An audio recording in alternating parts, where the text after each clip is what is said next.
ისევ გამოხმაურებების თემა საპროტესტო აქციების საორგანიზაციო ჯგუფის მიერ წაკითხული განცხადება. მიზეზი ერთ-ერთი მედია საშუალებით გავრცელებული ინფორმაცია, რომლის მიხედვითაც ტექსტი, რომელიც პოლიტიკური პარტიების, სამოქალაქო ორგანიზაციების, საპროტესტო ჯგუფებისა და დაკავებული დემონსტრანტების ოჯახების სახელით ერთ-ერთმა სამოქალაქო აქტივისტმა წაიკითხა, პრაიმ ტაიმმა ცოტა ხნით ადრე ინგლისურ ენაზე გავრცელა და მის ავტორად ევროკავშირის მაღალჩინოსნები დაასახელა. მართველი გუნდისთვის მედიით გავრცელებული ინფორმაცია კიდევ ერთი მტკიცებულებაა იმისა, რომ ოპონენტები უცხოეთიდან მიღებული დავალებებით მოქმედებენ.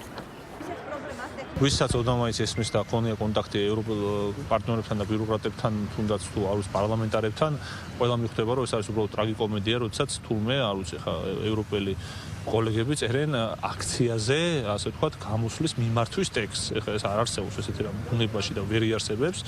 ამიტომაც ეხლა რანაირად ჩაუვარდა სულს თუ კონკრეტულ ასე ვთქვათ ჯგუფს ადამიანების ეს წერილი ამას მნიშვნელობა დიდად არ გააჩნია, იმიტომ რომ ფაქტია, რომ რა თქმა უნდა ესეთ რამ ეხლა ბუნებაში არ არსებობს, რომ ევროპელი პარტნიორები თავს იწუხებდნენ იმის გამო, რომ ტექსტები დაწერონ საქართველოში აქციაზე მიმართვის. თავიდან ბოლომდე პროპაგანდაა ეს და შესაბამისად სანამ არ ვიქნები დარწმუნებული, რომ ეს მართლაც ასეა, იმიტომ რომ უამრავი ასე ვთქვათ გზა არსებობს საიმისოთ, რომ უბრალოდ გააყალბო, თქვა რომ ეს არის ბრიუსელიდან მიღებული წერილი, მაგრამ სინამდვილეში ეს ასე არ იყოს. ასე რომ სანამ მე ამ წერილის ავთენტურობაში არ დარწმუნდები, იქამდე კომენტარს ვერ გავაკეთებ. ეს რომ იყოს პირველი შემთხვევა, შესაძლოა რომ ვინმეს ეჭვი შეეპაროს და თუნდაც ტყუილი არგუმენტი მოვისმინოთ ისე რომ დავაძალოთ თავს დავიჯეროთ, მაგრამ ეს არ არის პირველი, სამწუხაროდ ეს არ იქნება უკანასკნელი, მაგრამ ჩვენ ამას უკვე შევეჩვიეთ.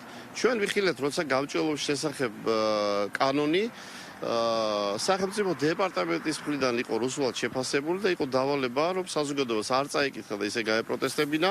ამჯერად დაავალესო, არა თუ არ წაიკითხონ, ისე წაიკითხონ, რომ წერტილმძიმეც არ შეასწორონ. ისე რომ აგენტების ბედი არის მძიმე, რასაც დაუკვეთავენ.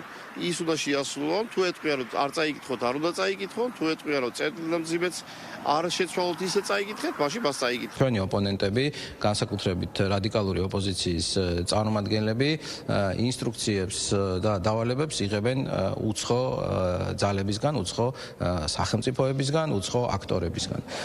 თუმცა თავისთავად ტრაგიკულია ის ფაქტი, რომ ჩვენ გვყავს საქართველოში ისეთი ოპოზიცია, რომელიც მარტივი განცხადების ტექსტსაც კი თვითონ ვერ წერს და შესაბამისად ეს განცხადების ტექსტი უცხო ენაზე უნდა იყოს დაწერილი და შემდეგ ქართულად გადმოთარგმნილი, ასევე მითითებული, რომ კარგი იქნება თუ არც ერთ სიტყვას ამ განცხადებაში არ შეცვლით.